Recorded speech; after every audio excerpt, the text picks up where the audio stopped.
Hey, salut beau gosse, salut belle gosse. Oh les amis, il fait une chaleur dehors, c'est vraiment l'occasion parfaite pour se plonger dans la pénombre, se mettre dans le noir, fermer les volets, mettez le petit ventilateur, déshabillez-vous, mettez-vous à l'aise quoi, ça fait toujours plaisir. Sortez également un cocktail, que ce soit un Bloody Mary, une margarita ou quoi que ce soit, et puis mettez-vous devant un film d'horreur, je crois que c'est vraiment la période parfaite. Et pourquoi une telle introduction? Eh bien c'est très simple les amis, aujourd'hui nous allons aborder le cas de 5 films d'horreur, même si on a un peu plus on a triché. On va dire qu'on va aborder quelques films d'horreur qu'il vaut mieux regarder et observer en été, tout simplement parce que je sais pas si pour vous c'est pareil, mais moi je regarde des films d'horreur un peu spécifiques l'hiver, et ensuite en été je regarde d'autres films d'horreur qui correspondent à la période. Je vais prendre un exemple qui va parler à tout le monde, The Thing de John Carpenter. The Thing c'est une œuvre qui se déroule dans un environnement plutôt polaire, glacial, recouvert de neige, et pour moi l'immersion est complète lorsque tu le regardes en hiver, quand il fait froid dehors, quand tu as un plaid, un chocolat chaud, et au contraire il ne vaut mieux pas le regarder en été quand il fait une chaleur épuisante dehors, parce que sinon tu n'es pas du tout dans le même mood. Je me vois pas du tout lancer The Thing alors qu'il fait 40 degrés dehors, je sais pas, c'est l'immersion,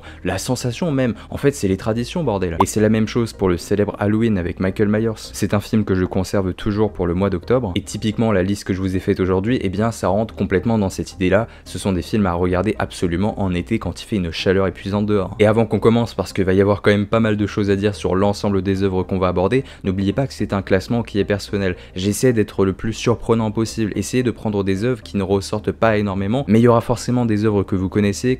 même par cœur, il y aura peut-être même plusieurs œuvres, malheureusement c'est pas de chance, et donc c'est pour ça que j'ai aussi volontairement écarté des œuvres extrêmement connues comme Vendredi 13, La Colline à des yeux, même Scream en été, regardez Scream entre potes, c'est vraiment une tradition qui est absolument incroyable, mais j'ai volontairement écarté ces œuvres là extrêmement populaires qui font partie des classiques, qui sont vraiment des œuvres quand tu commences l'horreur il faut que tu plonges vraiment dans celle-ci, mais j'ai fait exprès de les écarter puisqu'elles sont tellement connues, tellement populaires, vous avez pas besoin de moi, et d'ailleurs vous avez même pas besoin de moi pour voir ces films, c'est juste une manière pour moi d'exprimer ma passion sur les films d'horreur à travers une sorte de top 5. Bref, ce petit aparté il fait quand même plaisir, n'hésite pas également à liker, partager, faire la propagande de la chaîne si la vidéo te plaît, si seulement elle te plaît. On va commencer par le premier film, à savoir La Maison de Cire. La Maison de Cire relate l'histoire d'un groupe d'amis devant se rendre à un simple match de football. Inutile de vous dire que la situation va rapidement dégénérer avec les stéréotypes habituels, entre voitures qui tombent en panne ou encore des personnages représentant les clichés ultimes du genre. Pourtant derrière cette simplicité, La Maison de Cire renferme un concept profondément bien utilisé, l'idée d'une ville fantôme. On voyage entre végétation, manoirs étranges et surtout l'emblématique Maison de Cire, et il se pourrait bien que ces monstrueuses créations détiennent un secret au centre de l'aventure. La Maison de Cire est une véritable surprise. Qu'on soit clair, quand le film débute, quand le film commence, on a l'impression de voir un film complètement bateau, extrêmement stéréotypé, cliché, et on se dit qu'on va tout droit vers une mauvaise expérience. Et tout d'un coup, au bout d'une heure de film, lorsque tu découvres le médium, lorsque tu découvres la ville abandonnée, lorsque tu découvres un peu l'élément, le médium que représente la cire,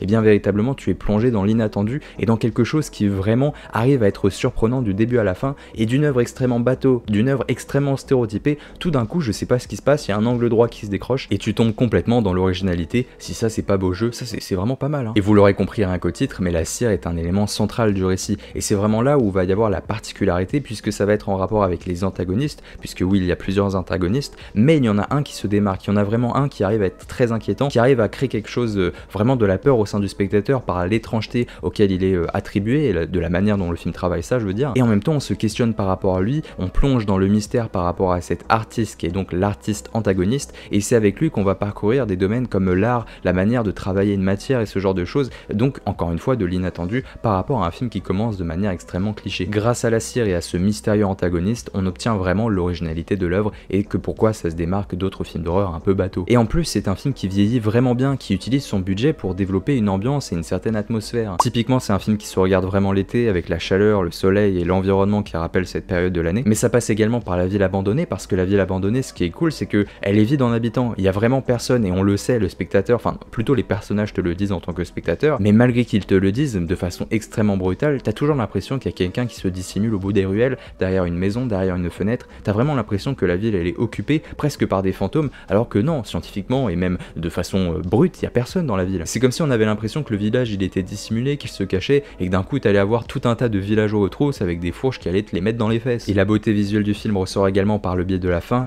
du film elle est explosive, malheureusement je peux pas vous montrer des images sinon ça va vous spoiler vraiment la plus grosse surprise du film, je m'attendais pas à ce que le film aille aussi loin par rapport à ça. C'est une fin qui est presque poétique, et lorsque le générique arrive, bah tu prends conscience que t'as vécu une expérience plutôt complexe avec plusieurs niveaux de lecture, alors que La Maison de Cire commence de façon extrêmement bateau et qu'on se dit que c'est un film qui est pas du tout appréciable. Donc une expérience qui est plutôt plutôt original et qui vaut le détour, c'était La Maison de Cire, et si ça c'est pas beau, c'est quand même magnifique. Bon allez, il est temps de passer à la deuxième proposition, la trilogie de Rob Zombie. Pour cette deuxième proposition, je dois dire que je triche un tantinet. Ce n'est pas un seul film mais bien 3 que je vous propose, puisqu'ils incarnent une trilogie complète, développant la vision spécifique de l'artiste réalisateur Rob Zombie. La trilogie de Rob Zombie développe l'histoire d'une famille américaine psychopathe se prénommant les Firefly. Si le premier film se déroule dans une sombre demeure à l'aspect de maison hantée, les autres adoptent une direction proche d'un thriller horrifique. Pour faire court, vous allez suivre cette famille cinglée dans différents environnements, alors qu'ils commettent de sordides meurtres, parfois riches en brutalité. Surtout qu'on va s'attacher à ces méchants qui sont des antagonistes, ce sont de mauvaises personnes, et on commence à avoir des sentiments par rapport à eux,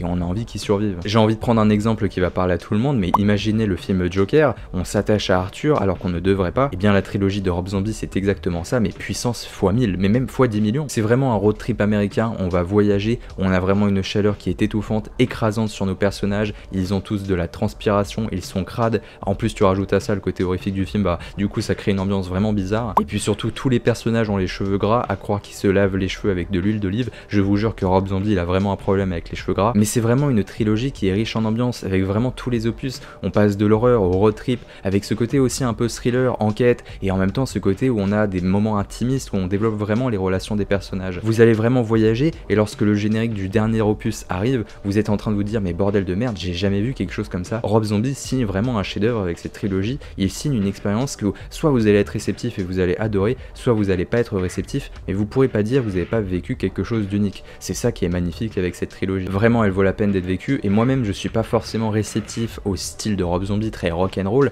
notamment ces deux Halloween, et vous savez que j'aime profondément cette licence vraiment, mais ces deux opus je les trouve vraiment particuliers. Mais là avec cette trilogie j'ai été réceptif, j'ai vraiment passé un moment absolument incroyable. Tentez l'expérience, je vous en supplie, vraiment ça en vaut le détour. Et parfois je me demande même comment cette trilogie a pu voir le jour, tellement ça paraît casse-gueule et tellement ça paraît insensé, mais ça c'est la beauté du truc et c'est la beauté de Rob, ce bon vieux rocker. Il est donc temps de passer à notre troisième proposition, vous allez voir qu'on va changer un peu d'ambiance avec Midsommar. Midsommar est sans doute l'un des films les plus célèbres de cette liste. Je suis obligé de vous le proposer tellement il incarne l'une des expériences les plus uniques de ces dernières années. Bon alors pour la faire courte, on va suivre un couple qui est plutôt sur la pente descendante si tu vois ce que je veux dire, tu sens que c'est un peu la fin de la relation, et en même temps la compagne elle a perdu toute sa famille dans une sorte de drame. Bon après ça, on n'y peut rien. Le couple décide alors de participer à un festival se déroulant en Suède au sein d'une communauté. Des choses étranges vont alors se dérouler à base de rituels, de potentiels champignons hallucinogènes apportant des scènes complètement en dehors du temps. Midsommar c'est vraiment une expérience qui ne vous laissera pas du tout indifférent. C'est vraiment, vous êtes réceptif et vous devenez fan, soit vous n'êtes pas réceptif et vous détestez, mais il n'y a pas d'entre-deux possible. Pour moi c'est impossible de dire ouais j'aime moyennement, non c'est pas possible avec Midsommar, c'est vraiment quelque chose qui est tranché, je l'affirme, j'en suis sûr à 100%. Et si au premier abord ça peut paraître un peu cliché de suivre un couple qui va dans la campagne, qui va s'intégrer dans une communauté un peu particulière et qui va vivre des drames,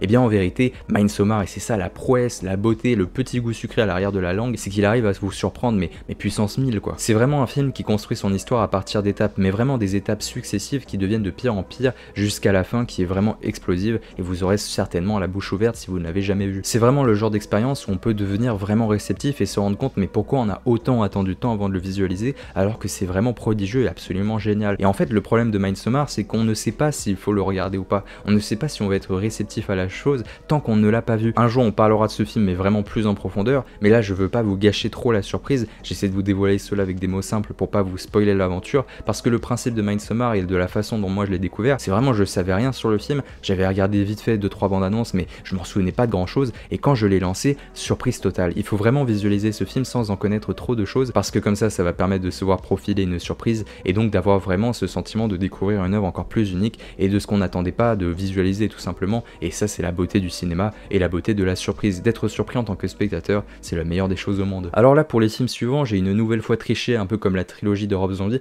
puisqu'on va parler de deux films, The Deep House et surtout de Peur Bleue. Pour la quatrième position de ce classement, j'avais envie de vous proposer des expériences aquatiques. Entendez par là des films utilisant le cadre de l'eau pour développer leur propre atmosphère, telle une inspiration ultime à l'un des films les plus géniaux du monde, Les Dents de la Mer. Regardez Les Dents de la Mer, c'est super important. Ainsi, j'ai eu envie de tricher pour vous proposer deux expériences complètement uniques. D'un côté, on retrouve The Deep House et de l'autre Peur Bleue. The Deep House illustre un couple effectuant de l'urbex, décidant de se rendre dans un lac français pour explorer une vaste maison abandonnée. Au cours de leur exploration, les choses vont évidemment mal tourner et il se pourrait bien que nous avons affaire au premier film d'horreur utilisant une maison hantée sous-marine. Si le film souffre de pas mal de défauts, notamment dans sa mise en scène qui est un peu vieillotte, et bien c'est vraiment au sein de son environnement que tout l'enjeu de l'œuvre prend son éclat l'eau et qui forge sa particularité, c'est de découvrir un environnement qu'on n'a jamais vu. C'est la seule œuvre qui développe ce type d'environnement avec cette maison un peu hantée, envahie sous l'océan, c'est magnifique visuellement. De l'autre côté, nous retrouvons l'un des derniers bons films de requins considérés par les fans du genre Peur Bleue. Nous sommes situés dans une station de recherche sous-marine où des requins sont étudiés pour trouver un remède contre la maladie d'Alzheimer. Ainsi, nous aurons le droit à une station qui va progressivement chuter pour devenir un des territoires les plus hostiles du monde, et il se pourrait bien qu'il y ait des explications au comportement agressif de ces mystérieux requins. Pour être honnête, c'est toujours un peu difficile d'aborder des films de requins et d'en parler sérieusement, surtout qu'il y a pas mal de gens qui, dès qu'ils voient un film avec des requins, ils se disent mais qu'est-ce que c'est éclaté au sol,